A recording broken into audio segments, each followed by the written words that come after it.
이 재물에 관한 말씀을 하시면서 우리가 두 주인을 섬기면 안 된다라고 말씀을 하시는데요. 안타깝게도 우리 가운데는 하나님과 재물을 같이 두 개의 주인을 섬기게 되는 사람들이 있다는 거예요. 아니면 한 주인을 섬기는데 하나님이 아니고 재물을 하나님으로 섬기는 그런 사람들이 얼마든지 있다 하는 것입니다. 여기 재물이라고 하는 단어 끝에 보면 하나님과 재물을 겸하여 섬기지 못하느니라 할 때 이 재물이라는 말이 맘몬이라고 하는 말이에요. 맘몬. 여러분이 이게 재물을 신으로 섬기게 되는 것을 말하는데요. 대표적으로 가나안 땅에 살고 있던 사람들이 섬기던 신을 우리가 바알과 아세라라고 합니다. 이 바알과 아세라 신은 가나안 땅에서 농사 짓는 사람들이 그 농사 짓는데 필요한 비라든가 또 여러 가지 자연재해 이런 것들을 막아주는 그런 신이라고 이 사람들이 생각을 했어요. 그러다 보니까 여러분, 비를 적당하게 내려줘야 이게 농사가 짓는데, 특별히 가나안 땅에서는요, 이게 굉장히 비가 안 오면 농사를 지을 수 없는 땅이에요. 비가 너무너무 중요한, 농사 짓는데 너무너무 중요한 이런 나라였기 때문에 그 나라 사람들은 하나님이 이 비를 주관하시는 분이 아니라 이 비를 주관하는 신이 바알과 아세라라고 생각을 했어요. 그래서 농사를 지을 때 이게 풍성한 수확을 거두려면 그 바알과 아세라를 잘 섬겨야 자기들이 이 농사가 잘 된다고 생각을 했고요. 거기에 이제 하나 덧붙여진 것이 이 풍성한 수확, 이것은 또 인간적으로 말하면 자식이 번성하는 것도 포함이 되기 때문에 여러분, 그 자식이 번성하기 위해서는 이 자식을 번성하게 해주는 이 신이 또 있어야 되는데 그게 바알과 아세라예요. 그러니까 이 바알과 아세라는 한편으로는 비를 많이 적당하게 내려주는 신, 그러면서 또 모든 것을 풍성하게 거두되 농산물만이 아니라 자식도 번성하게 하는 이런 신이라고 생각하기 때문에 여기에 이제 성적인 것이 함께 추가되는 거였어요. 이 이스라엘 백성들이 가나안 땅에 들어가서 처음으로 농사를 짓게 돼요. 그 전까지는 계속해서 유목민으로서 소와 양을 치는 그것이 이제 그들의 주 수입원이었는데, 이제 가나안 땅에 들어가서 땅을 받고 농사를 져야 되는데 농사의 기술이 없다 보니까 그 땅에 살던 사람들한테 자꾸 물어보는 거예요. 어떻게 해야 되느냐, 언제 어떤 씨를 뿌리고 언제 어떻게 그걸 가꾸면서 거둬야 되는지, 이런 구체적인 농사에 대한 기술을 배우면서 그들을 통해서 그들이 섬기던 바알과 아세라까지 섬기는 이런 그것을 영향을 받게 돼요. 그러니까 처음에는 하나님도 섬기고 바알과 아세라도 섬기는 두 주인을 섬기는 일이 시작되다가 결국은 하나님은 다 버리고 바알과 아세라만을 섬기는 상황이 되어지는데, 그 바알과 아세라가 바로 맘몬신이라고 볼 수 있어요. 지금 예수님께서 유대인들에게 지금 예수님 당시에 있는 사람들은 바알과 아세라는 이제 없죠. 바알과 아세라는 없는데 그 대신 여전히 물질이라고 하는 것이 우리 마음속에 자리를 잡고 하다 보니까 이게 물질과 하나님을 같이 두 개의 신을 섬기는 상황이 되어지고 있다는 거예요. 예수님은 이것은 잘못된 것이라고 말하면서 우리는 철저하게 하나님 한 분만을 섬겨야 된다. 그러면 그 하나님께서 우리에게 축복을 주기도 하고 걷어가시기도 하는 그런 하나님으로서 얼마든지 저와 여러분의 삶에 필요한 이 물질을 그 하나님이 직접 공급해 주시는 분이라고 우리에게 가르쳐 줘요. 여러분, 마태복음 19장에 가면 한 부자의 이야기가 나오는데, 그 부자가 예수님께 와서 내가 어떻게 하면 영생을 얻을 수 있습니까? 라고 물었어요. 이 사람은 부자이면서도 예수님께 와서 영생 얻는 것을 이걸 알고 싶어 가지고 질문을 했는데, 사실은 이 사람이 물질이 많은 부자였지만 하나님 율법을 그대로 지키려고 열심히 노력하기도 했던 사람이에요. 그러니까 인간적으로 보면 구약 시대에 이 율법을 주신 걸 잘 지키려고 열심히 했던 사람인데, 예수님께서 뭐라고 말씀하시냐면, 너가 가진 그 재물 이거 다 팔아가고 가난한 사람 나누어 주고 와서 나를 따르라 그랬어요. 여러분, 유대인으로서 바리새인같이 철저하게 말씀을 지킨다 할지라도 그 사람들이 예수님을 구주로 믿지 아니하면 그거는 구원을 받을 수가 없어요. 근데 이 예수님께 와서 질문하는 이 사람도 예수님을 믿어야만 구원을 받을 수 있어요. 영생이라는 게 그렇게 얻어지는 거예요. 근데 이 사람은 율법만 잘 지키면 영생을 얻을 거라 생각하면서 열심히 지켰는데, 사실은 그 율법이라고 하는 것도 제대로 지키기 위해서는 결국은 예수님을 믿고 예수님 안에 있을 때 이게 지켜지는 거예요. 지금까지 우리가 이제 마태복음 6장에서 보았던 것이 뭐였습니까? 5장과 6장에서 보았던 것, 살인하지 말라 하는 거, 그것만 안 하면 되는 게 아니고 형제를 미워해서도 안 되고 욕해서도 안 되고 무시해서도 안 되는 그런 것이라는 걸 배웠잖아요.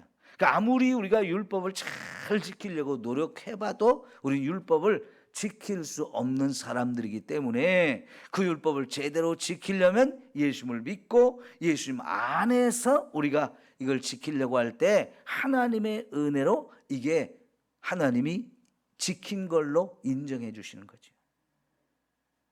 근데 이 사람이 예수님이 가르쳐 준 대로 했습니까? 못했습니까?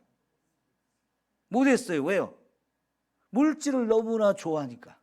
물질을 다 팔아서 가난한 사람한테 준다는 것은 이건 도저히 못하는 일이라고 생각을 했어요.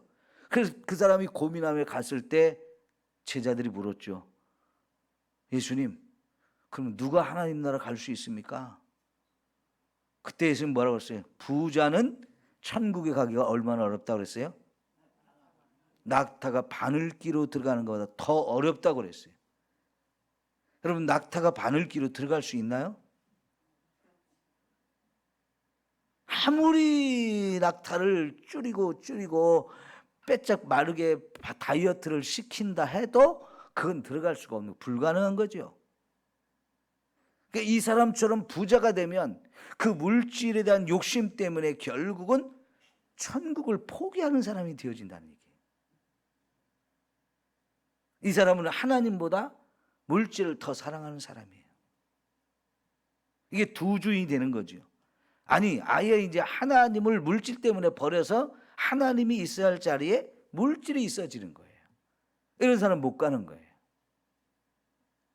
특히 누가복음에 보면 부자에 대한 비유가 여러 번 나오는데, 나사로와 부자의 얘기에서도 그 부자는 결국은 천국에 못 가고 지옥에 갔어요.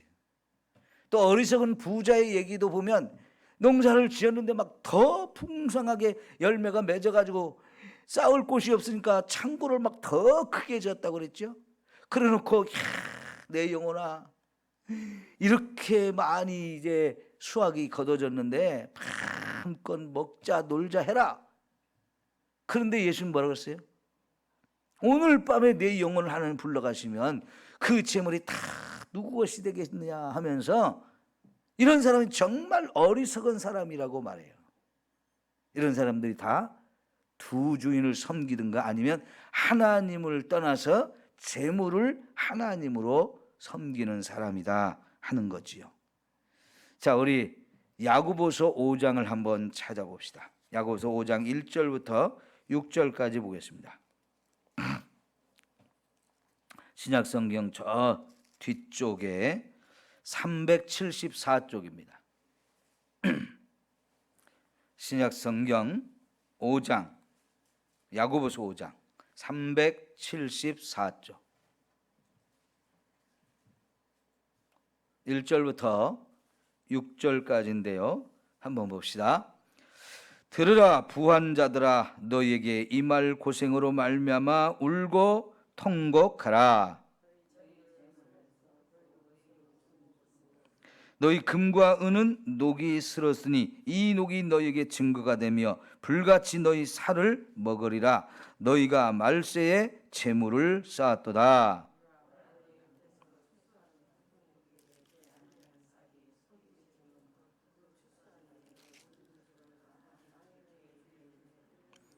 너희가 땅에서 사치하고 방종하여 살육의 날에 너희 마음을 살찌게 하였도다.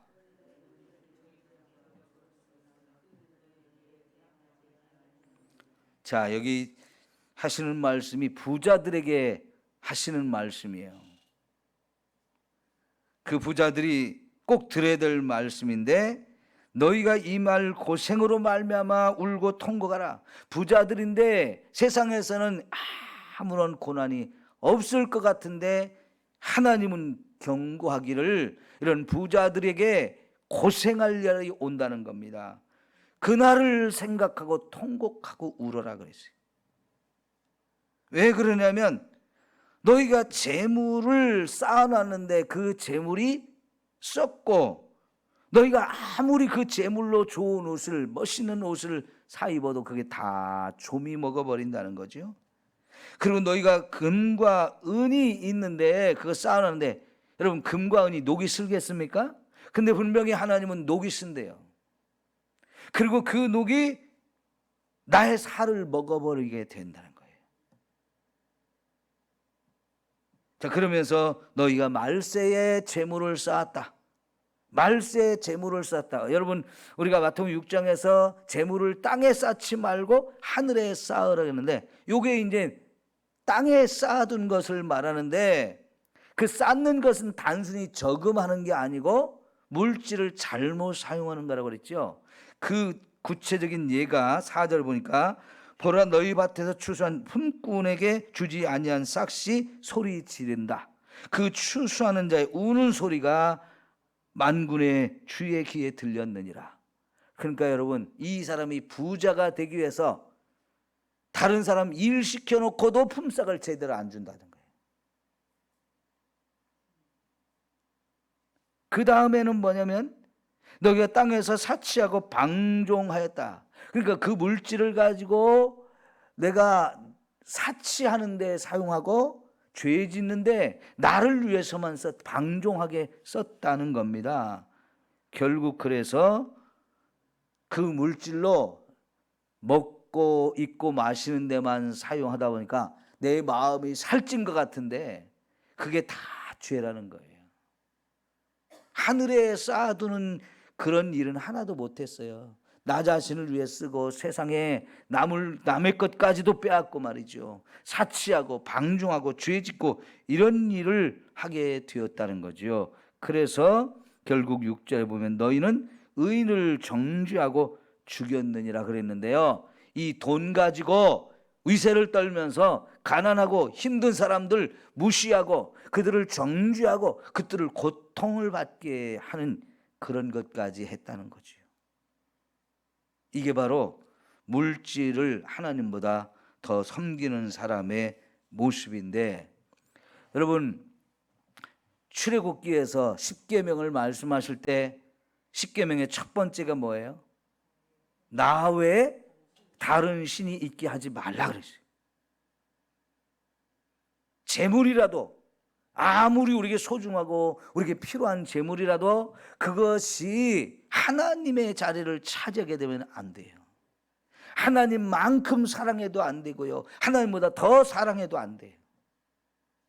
결코 우리가 하나님보다 더 사랑하는 것, 하나님만큼 사랑하는 것, 이런 것이 있으면 안 되는데, 여러분 그 신명기에서 십계명을 말씀하실 때 만일 우리가 하나님 이외에 다른 신을 섬기게 되면 하나님 우리를 질투하신다 그랬거든요. 질투하시면서 그 죄를 우리의 자손의 3, 4대까지 임하게 한다는 거예요. 여러분, 나 때문에 내 자손 3, 4대가 벌을 받고 고통을 당한다고 한번 생각해 보세요. 끔찍하고 무서운 일이에요. 끔찍하고 무서운 일.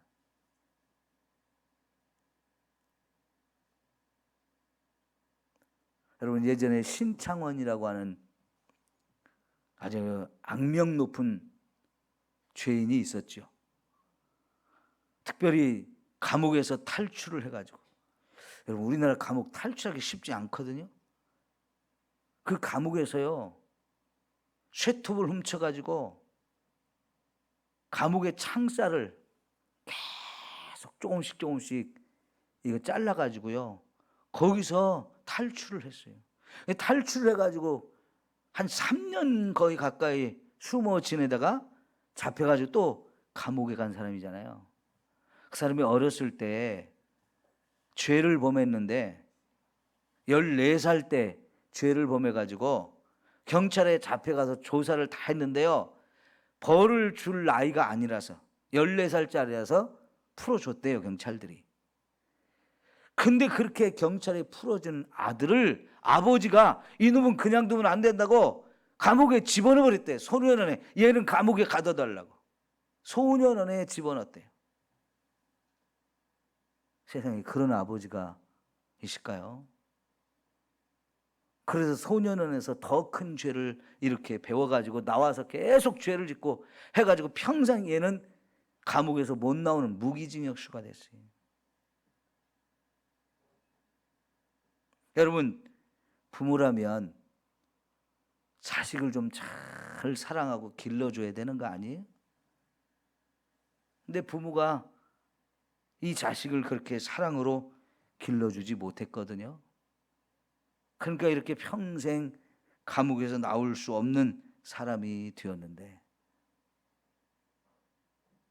이게 부모가 돼가지고 내 자식 3, 4대가 망하는 꼴을 이거 본다는 게 이게 참 얼마나 고통스러운 일이겠어요. 근데 하나님께서는 우상 숭배하는 자, 하나님보다 뭔가를 더 사랑하는 자에게는 그런 벌을 내린다고 그랬어요. 우리가 하나님보다 더 사랑하는 것이 있어서는 절대로 안 되죠. 최고의 계명이 하나님을 사랑하되 내 마음을 다하고 뜻을 다하고 힘을 다해서, 신약성경에 예수님은 거기다가 우리의 목숨까지 다해서 하나님을 사랑하라 그랬어요. 하나님을 더 사랑하는 것이 있어서는 안 돼요. 결코 우리가 두 주인이 있어서도 안 되고 하나님보다 더 사랑하는 것이 있어서도 안 된다는 이야기입니다. 왜 우리가 하나님을 그렇게 사랑해야 돼요? 하나님이 이 세상 모든 만물을 창조하신 창조주예요. 그리고 그분이 만드셨기 때문에 그분이 이 모든 걸 주인이고 다스리셔요. 그 하나님보다 우리가 뭘 더 섬기고 사랑할 게 있어요? 이 세상에 우리가 뭔가 좋아하는 것이 있다, 대단하게 보이는 것이 있다, 내 마음을 빼앗아가는 것이 있다, 그거 다 하나님 만든 거에 불과해요. 어떤 사람들은 좀 바위가 크고 멋있으면 그 바위를 신으로 생각하지요. 어떤 사람은 나무가 오래된 게 있으면 그 나무가 신령하다고, 그 나무가 우리를 마을을 지켜준다고 그 나무 앞에 가서 절을 하고 신으로 섬기죠. 짐승을 신으로 섬기든지, 알지도 못하는 것을 신으로 만들어 놓고 그게 신이라고 하는 일들이 얼마나 많아요. 근데 그게 다 하나님이 만드신 것들에 불과하거든요. 근데 그런 것들을 신으로 섬긴다고요. 하나님은 내가 만든 걸, 우리가 하나님이 만든 것 중에 사실 최고는 사람이거든요. 근데 사람이 짐승을 신으로 섬기고 나무로, 산으로, 바위로 이런 걸로 신으로 섬긴다는 것은 자기보다, 나보다 못한 것을 신으로 섬기는 거거든요. 그냥 하나님 볼 때 이게 얼마나 우스꽝스러운 소리예요. 그죠? 이 세상 모든 걸 만드시고 그 모든 걸 주인 되시고 다스리시는 하나님만이 참신이시고 그분만을 우리가 섬겨야 돼요. 더구나 그 하나님은 어때요? 우리의 죄된 것을 다 용서하고 우리를 구원하기 위해서 자신의 아들을 이 땅에 보내서 십자가에 죽이기까지 하시면서 우리를 사랑하셨는데, 하나님보다 우리를 더 사랑하시는 분이 없어요. 이런 엄청난 사랑을 하나님 우리에게 보여주셨는데, 그 하나님 버리고 다른 신을 섬긴다? 나 하나님 안 믿을래요. 하나님 안 섬기고 다른 걸 신으로 섬길래요. 하나님은요, 우리가 그토록 사랑하는 물질도 금도 내 것이다, 은도 내 것이다 하면서 가난하게도 하시고 부하게도 하실 수 있는 분이에요. 오늘 이 마태복음 6장에서도 하나님은 우리가 무엇을 먹을지, 무엇을 마실지, 무엇을 입을지 다 아시고 미리미리 다 주시는 분이라고 말씀을 하시면서, 그 하나님을 제대로 섬기는 것은 먼저 그의 나라와 그의 의를 구하는 것이다, 이렇게 가르쳐 주셔요. 그러므로 여러분, 우리가 하나님보다 더 사랑하는 것이 내 삶 속에 있을 수 있으면 안 돼요. 그게 없어야 돼요. 오로지 하나님 한 분, 하나님 한 분이면 충분합니다. 하나님 한 분만으로 만족합니다. 하나님이 나의 전부입니다 하면서 오직 하나님만을 사랑하고 섬기는 저와 여러분이 되어지기를 축원합니다. 이 재물이라는 게 얼마나 무서운지 우리 마음을 빼앗아가기가 참 쉬워요. 재물에 대해서 욕심이 생기고 돈을 사랑하다 보면, 어제 우리가 디모데전서 6장에 그 말씀을 확인했죠. 이것 때문에 시험에 들고, 이것 때문에 우리가 하나님을 떠나고 믿음도 떠나서 이것이 우리를 찌르는데도 불구하고 모르는 거예요.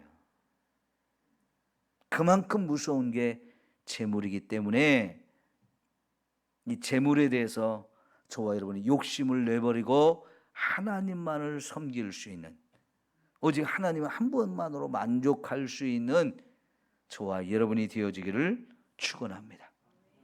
기도합니다.